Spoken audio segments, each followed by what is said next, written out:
Who's having the duck? Duck's for me. No, it isn't. No, it isn't. Who's it for? Me.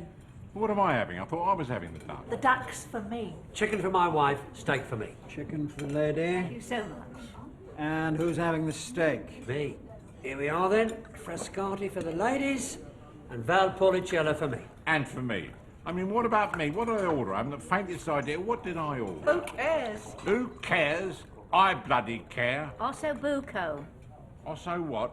Buco. It's an old Italian dish. Well, I knew Osso was Italian and I bugger all about buco. I didn't know arsehole was Italian. Yes, but on the other hand, what's the Italian for arsehole? Julie, Lambert, happy anniversary. Cheers. They believe in me. Who do? They do. What do you mean, who do? They do. Oh, do they? Yes, they believe in me. They reckon me. They're investing in me. In my nous. They believe in me. Listen, I believe you. Honestly, I do. No, really, honestly. I'm sure they believe in you. And they're right to believe in you. I mean, listen, I want you to be rich. Believe me, I want you to be rich so you can buy me houses and panties, and I know that you really love me.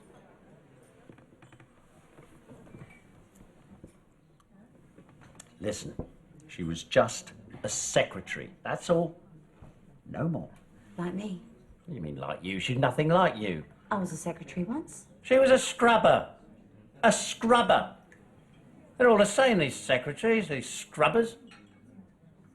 They're like politicians. They love power. They have a little bit of power and they use it. They go home, they get on the phone, they tell their girlfriends, they have a good laugh. Listen to me, I'm being honest, you won't find many like me. I fell for it, I've admitted it. She just twisted me around her little finger. That's funny. I thought she twisted you around your little finger. You don't know what these girls are like, these secretaries.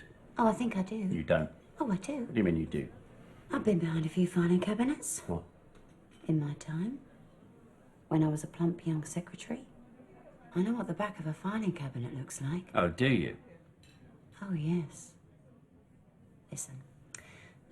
I would invest in you myself if I had any money. Do you know why? Because I believe in you. What's all this about filing cabinets? That was when I was a plump young secretary. I would never do all those things now. Never. Out of the question. You see, the trouble was, I was so excitable. Their excitement made me so excited. But I would never do all those things now I'm a grown-up woman and not a silly young thing. A silly and dizzy young girl. Such a naughty, saucy, flirty, giggly young thing. Sometimes I could hardly walk from one filing cabinet to another. I was so excited. I was so plump and wobbly. It was terrible. Men simply couldn't keep their hands off me. Their demands were outrageous. But coming back to more important things, they're right to believe in you. Why shouldn't they believe in you?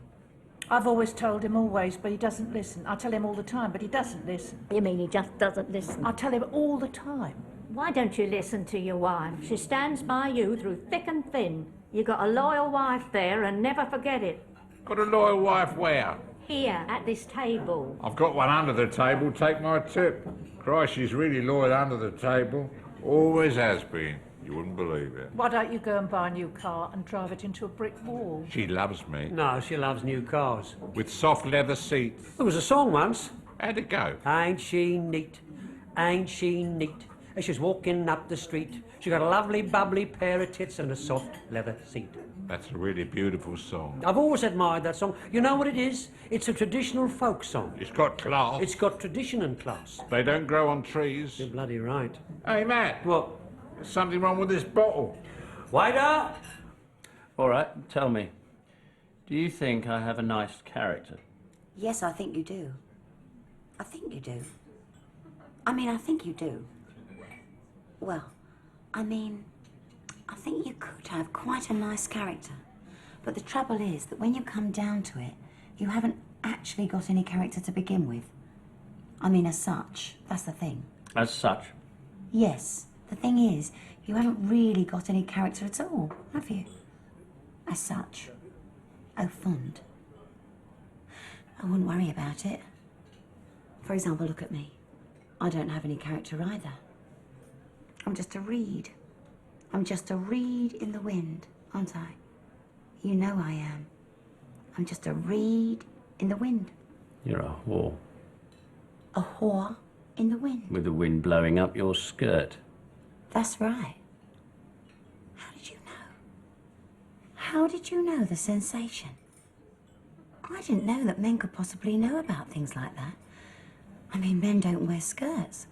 So I didn't think that men could possibly know what it was like when the wind blows up a girl's skirt. Because men don't wear skirts. You're a prick. Not quite. You're a prick. Good gracious, am I really? Yes, that's what you are, really. Am I really? Yes, that's what you are, really. Hey, what was that other song you know? The one you said was a classic. Wash me in the water where you washed your dirty daughter. That's it. Know that one? It's not in my repertoire, darling. It's the best restaurant in town. That's what they say. That's what they say. It's a piss-up dinner. Do you know how much money I made last year? I know this is a piss-up dinner. It's a piss-up dinner. His mother always hated me. First time she saw me, she hated me. She never gave me one present in the whole of her life. Nothing. Wouldn't give me the drippings off her nose. I know. The drippings off her nose, honestly. All mothers-in-law are like that. They love their sons. They love their boys. They don't want their sons fucked by other girls. Isn't that right? Absolutely. All mothers want their sons to be fucked by themselves. By their mothers. All mothers... All mothers want to be fucked by their mothers? Or by themselves. No, you got it the wrong way round. How's that? All mothers want to be fucked by their sons. Now, wait a minute. My point is... My point is, how old do you have to be? To be what? To be fucked by your mother. Any age, mate. Any age.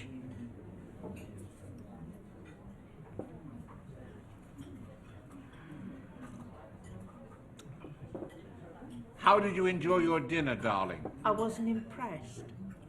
She wasn't impressed. No. I'll bring her to the best cap in town, spending a fortune, and she's not impressed. Don't forget it's your anniversary. That's why we're here. What anniversary? It's your wedding anniversary. All I know that this is the most expensive fucking restaurant in town, and she's not impressed. Good evening. Good evening. Good evening. Good evening. Good evening, Richard. How you been? Very, very well. Been to a play? No, the ballet. Oh, the ballet. What was it? That's a fucking good question. It's unanswerable. Good, was it? Unbelievable. What ballet? None of them could reach the top notes, could they? Good dinner? Fantastic. Top-notch gold plate. Delicious. My wife wasn't impressed. Oh, really? I like the waiter. Oh, which one? The one with the fur-lined jockstrap. He takes it off for breakfast. Which is more than you do. Well, how nice to see you all. She wasn't impressed with her food, it's true, she said so. She thought it was dry as dust. She said, what did you say, darling? This is my sister. She said she could cook better than that with one hand stuffed between her legs. She said, no, honestly, she said she could make a better sauce than the one on that plate if she pissed into it.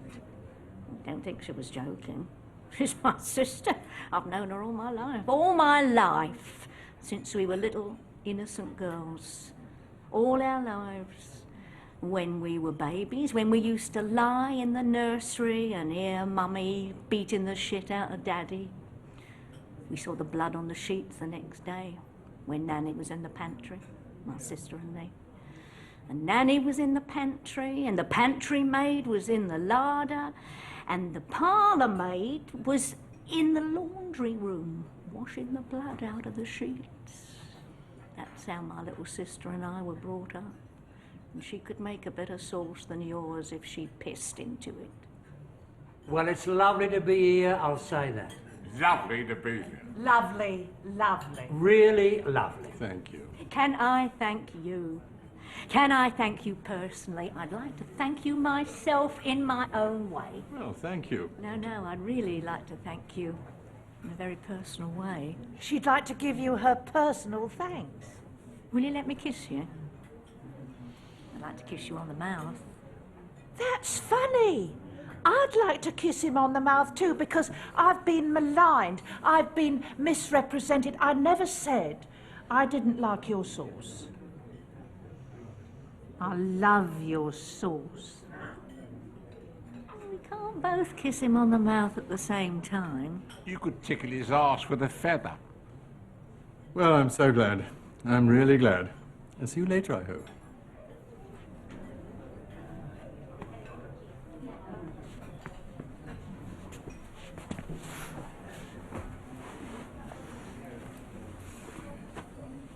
Charming man.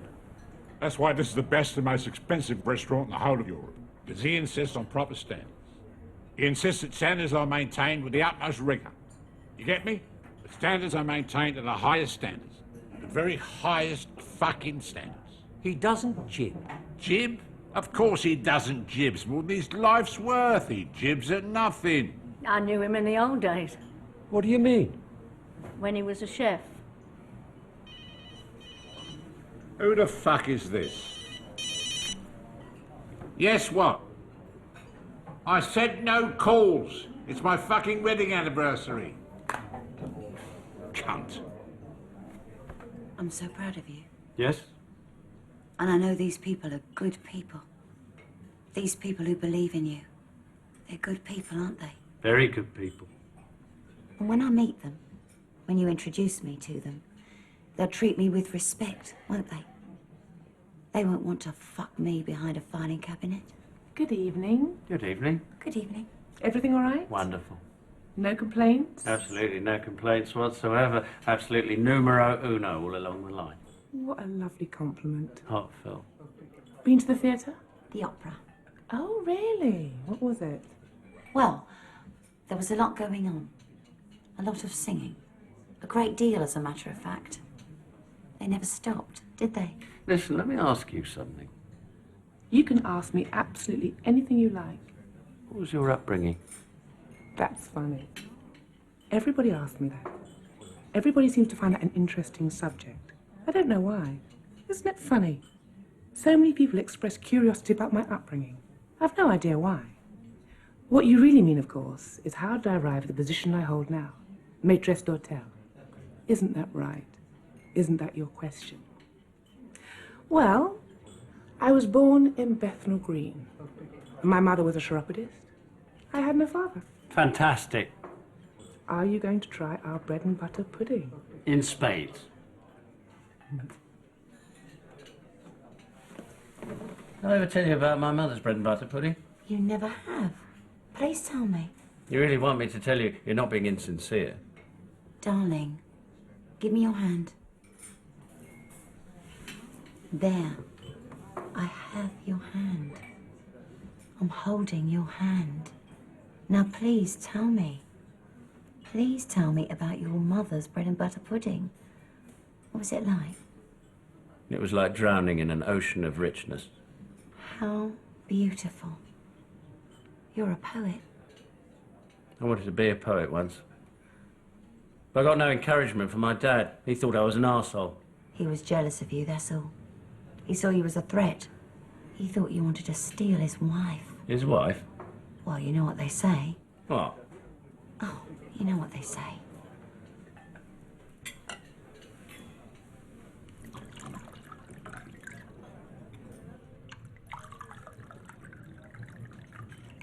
Do you mind if I interject? Eh?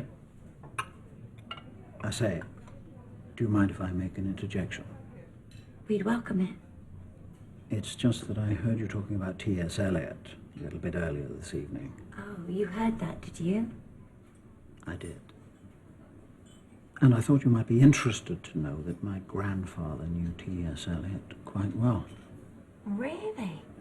I'm not saying he was a close friend of his, but he's a damn sight more than a nodding acquaintance. He knew them all, in fact.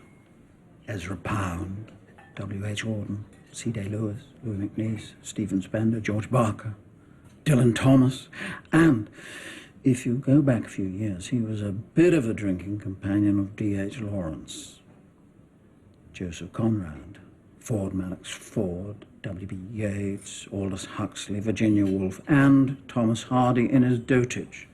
My grandfather was carving out a niche for himself in politics at the time. Some saw him as a future Chancellor of the Exchequer, or at least First Lord of the Admiralty, but he decided instead to command a battalion in the Spanish Civil War.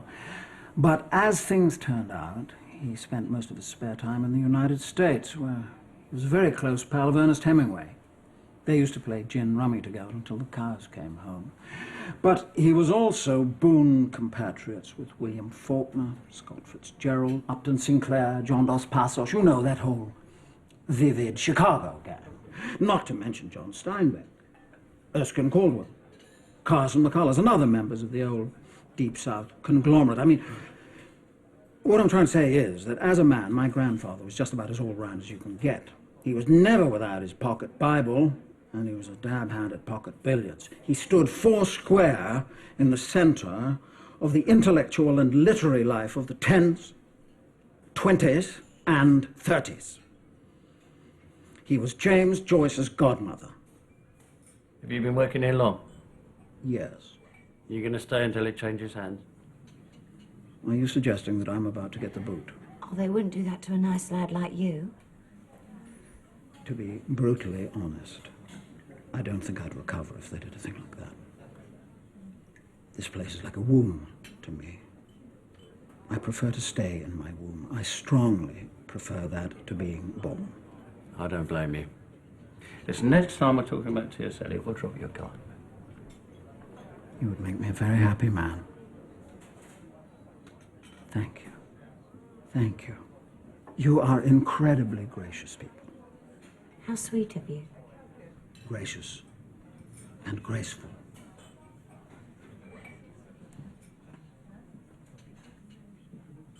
What a nice young man. You won't believe this. You're not going to believe this. And I'm only saying this because I'm among friends. And I know I'm well liked because I trust my family and my friends. Because I know they like me fundamentally. You know, deep down they trust me. Deep down they respect me. Otherwise, I wouldn't say this. I wouldn't take you all into my confidence if I thought you all hated my guts. I couldn't be open and frank with you if I thought you thought I was a pile of shit. If I thought you'd like to see me hung, drawn and fucking quartered. I couldn't be honest and straight with you if I thought that was the truth. Never. But as I was about to say, now, you won't believe this. I fell in love once. And this girl I fell in love with loved me back. I know she did.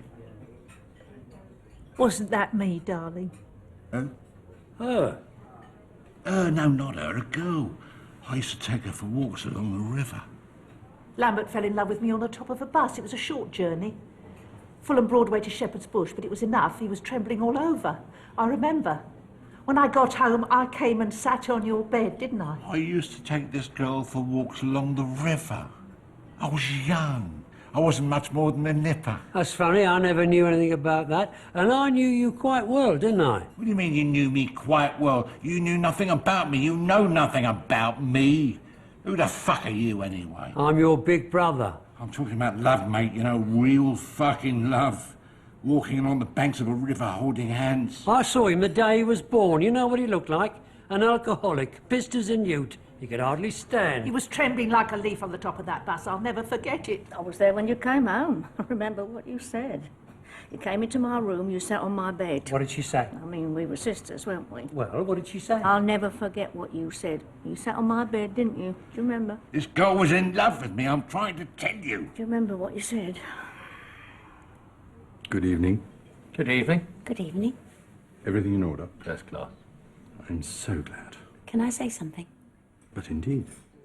Everyone is so happy in your restaurant. I mean, women and men. You make people so happy. Well, we do like to feel that it's a happy restaurant. It is a happy restaurant. For example, look at me. Look at me. I'm basically a totally disordered personality. Some people would describe me as a psychopath, am I right? Yes. But when I'm sitting in the restaurant, I suddenly find I have no psychopathic tendencies at all. I don't feel like killing everyone in sight. I don't feel like putting a bomb under everyone's arse. I feel something quite different. I have a sense of equilibrium, of harmony. I love my fellow diners. Now, this is very unusual for me. Normally I feel, as I've just said, absolute malice and hatred towards everyone within spitting distance. But here I feel love. How do you explain it? It's the ambience. Yes, I think ambience is that intangible thing that cannot be defined. That's quite right. It is intangible. You're absolutely right. Absolutely. That's absolutely right, but it does, I would freely admit, exist. It's something that you find yourself a part of, without knowing exactly what it is. Yes, I had an old schoolmaster once who used to say that ambience surrounds you. He never stopped saying that. He lived in a little house in a nice little village, but none of us boys were ever invited to tea. Yes, it's funny that you should say that. I was brought up in a little village myself. No, were you? Yes, isn't it odd? In a little village in the country. Well, right in the country. Oh, absolutely. And my father once took me to our village pub. I was only that high, I'm too young to join him for his pint, of course. But I did look in. Black beams. On the roof? Well, holding the ceiling up, in fact. Old men smoking pipes. No music, of course. Cheese rolls. Gherkins. Happiness. I think that this restaurant, which you so kindly patronize, was inspired by that pub in my childhood. I hope you noticed that you have complimentary gherkins as soon as you take your seat.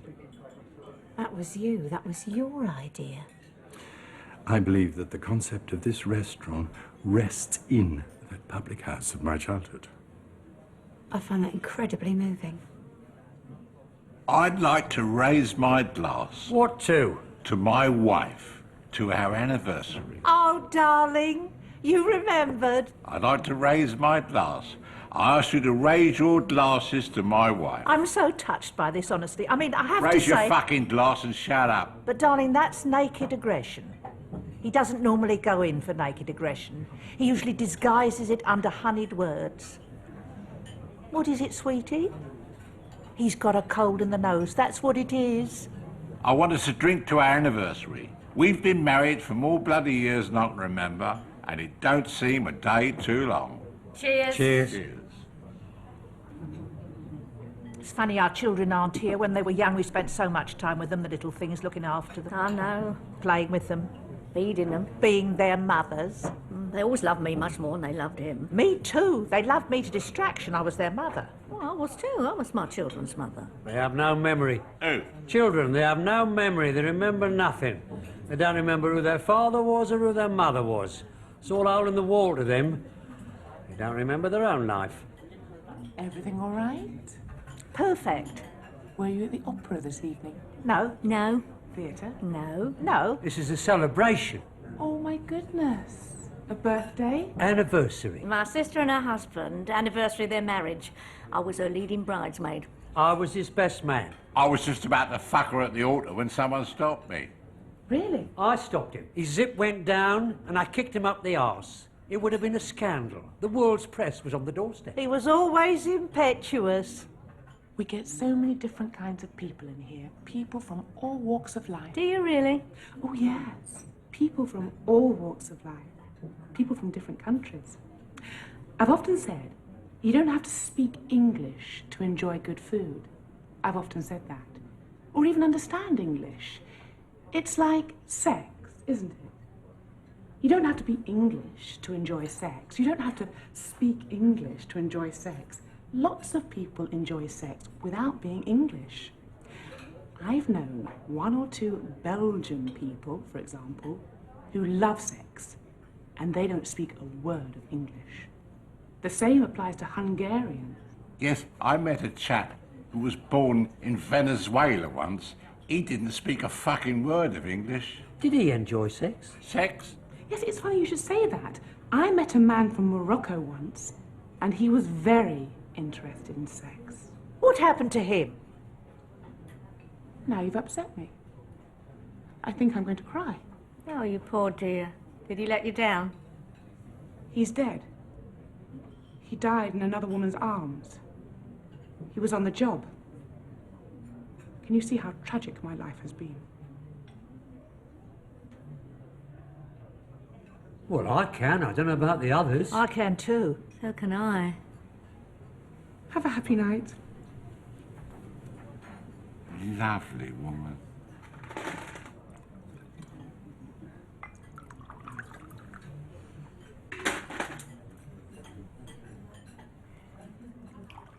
Do you mind if I interject? What? Do you mind if I make an interjection? Help yourself? It's just that a little bit earlier, I heard you saying something about the Hollywood studio system in the 30s. Oh, you heard that? Yes. And I thought you might be interested to know that my grandfather was very familiar with a lot of the old Hollywood film stars back in those days. He used to knock about with Clark Gable and Elisha Cook Jr. And he was one of the very few native-born Englishmen to have had it off with Hedy Lamarr. No. What was she like in the sack? He said she was really tasty. I bet she was. Of course, there was a very well-established Irish mafia in Hollywood in those days, and there was a very close connection between some of the famous Irish film stars and some of the famous Irish gangsters in Chicago. Al Capone and Victor Mature, for example. They were both Irish. Then there was John Dillinger, the celebrated gangster, and Gary Cooper, the celebrated film star. They were Jewish.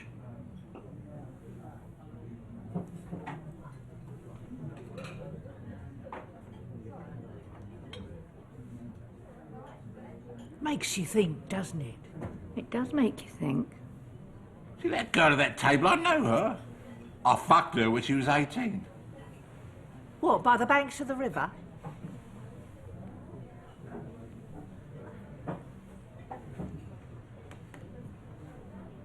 Lambert, it's you. Oh, Suki, you remember me. Do you remember me? God, do I remember you? Do I remember you? This is my husband, Russell. Hello, Russell. Hello, Lambert. This is my wife, Julie. Hello, Suki. Hello, Julie. Hello, Julie. Hello, Russell. This is my brother, Matt. Hello, Suki. Hello, Russell. Hello, Matt. Hello, Matt. This is his wife, Prue. She's Julie's sister. She's not. Yeah, we're sisters, they're brothers. They're not. Hello, Prue. Hello, Russell. Hello, Prue. Hello, Suki. Sit down, squeeze in, have a drink.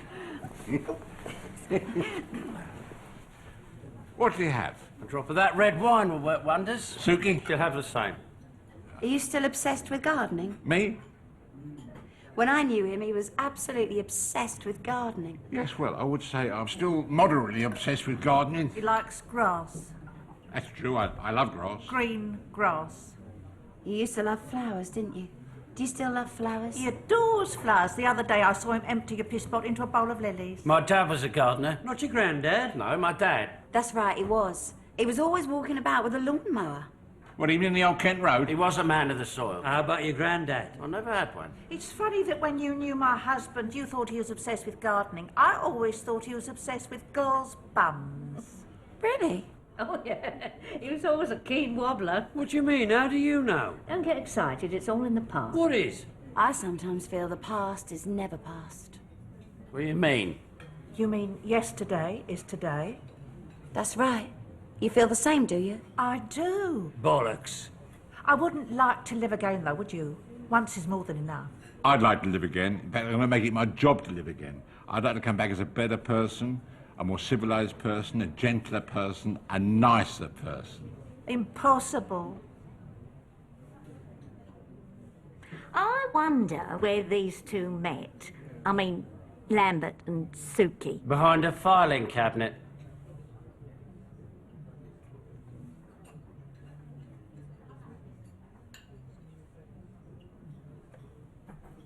What is a filing cabinet? It's the thing you get behind. Not me, mate. You got the wrong bloke. I agree with my wife. I don't even know what a filing cabinet looks like. I wouldn't know a filing cabinet if I met one coming around the corner.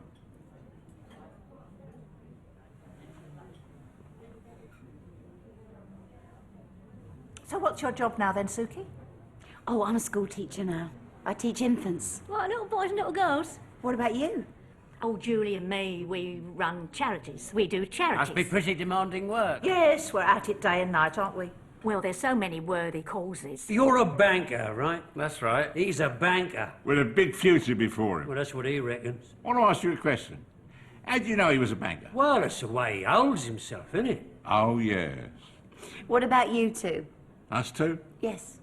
We're consultants, Matt and me. Strategy consultants. Strategy consultants. It means we don't carry guns. We don't have to. We're peaceful strategy consultants. Worldwide, keeping the peace. Wonderful. Eh? Really impressive.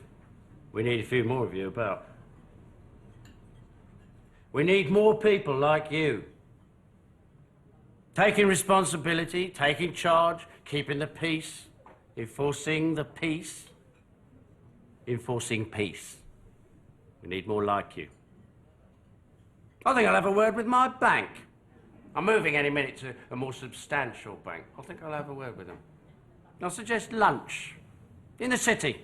I know an ideal restaurant. All the waitresses have big tits.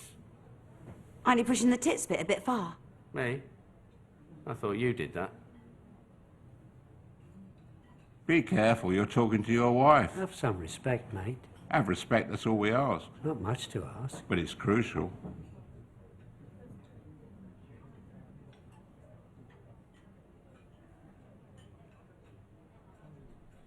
So how is the strategic consultancy business these days? Oh, very good, old boy. Very good. Very good. We are on the receiving end of some of the best tea in China.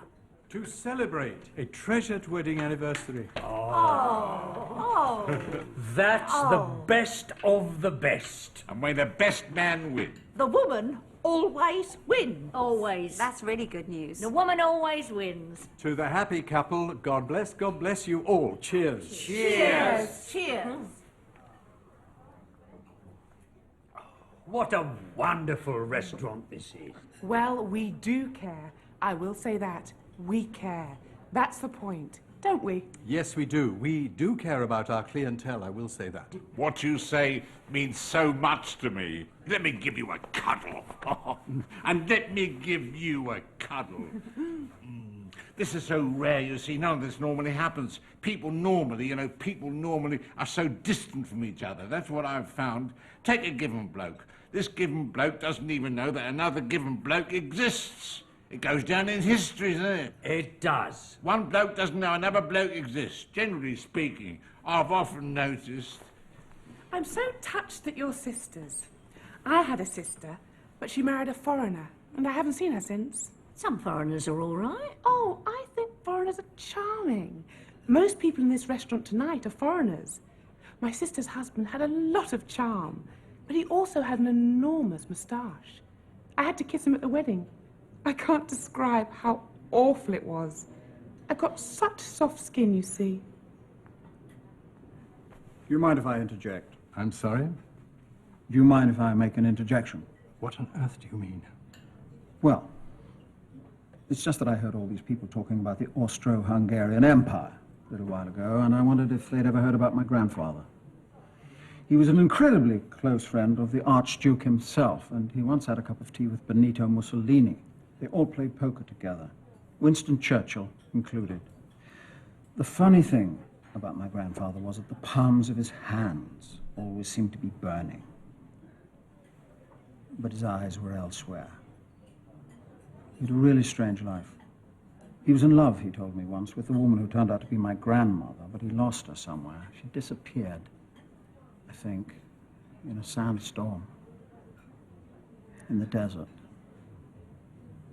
My grandfather was everything men aspired to be in those days. He was tall, dark, and handsome. He was full of goodwill.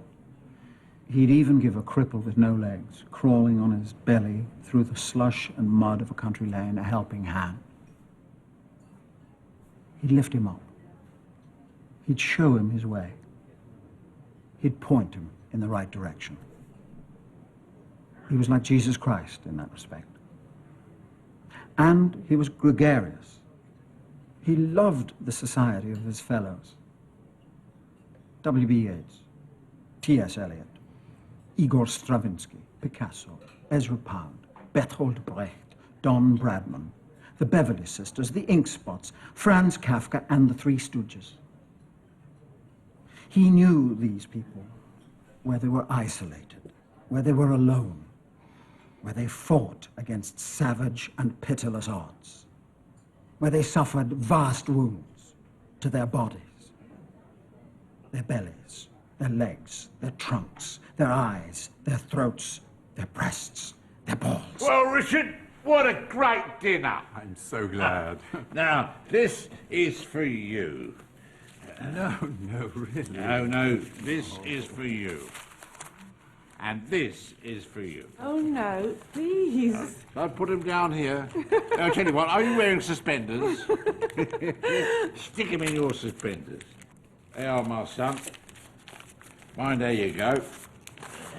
Now, great dinner, great restaurant, best in the country. Best in the world, I'd say. Exactly. I'm taking their bill. No, you can't. It's my wedding anniversary. Send me their bill. And his. Send me both bills. Anyway, it's for old time's sake, eh? Right. See you again soon. Absolutely. See you again soon. Absolutely. Next celebration? Oh, absolutely. Any more to come, rest assured. Plenty to celebrate. Dead right. Like who's in front? Who's in front? Who's in front? Who's in front? That bloody way, you silly old cunt.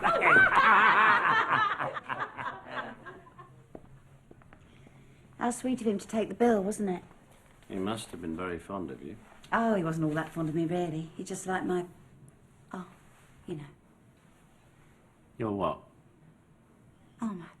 You know.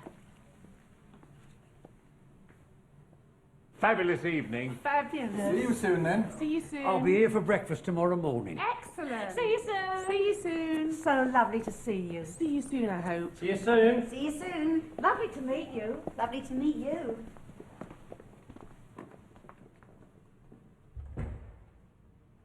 When I was a boy, my grandfather used to take me to the edge of the cliffs, and we'd look out to sea.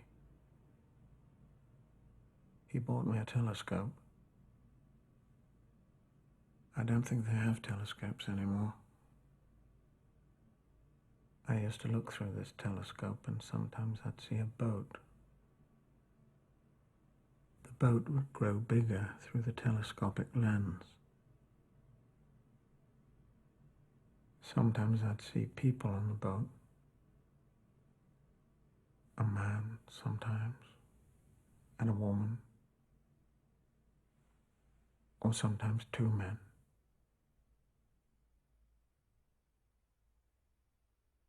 The sea glistened. My grandfather introduced me to the mystery of life, and I'm still in the middle of it. I can't find the door to get out. My grandfather got out of it. He got right out of it. He left it behind him, and he didn't look back. He got that absolutely right.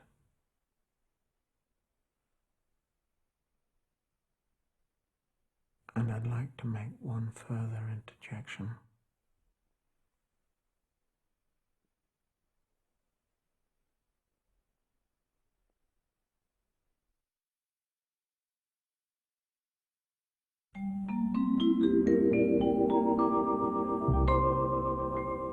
If I didn't love you so, I would just let you go. I wouldn't keep troubling your mind by just hanging around.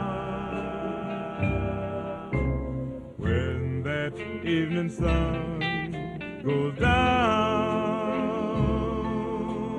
I'll always walk you around, and you're my every star at night, and you're my guiding light. If I didn't love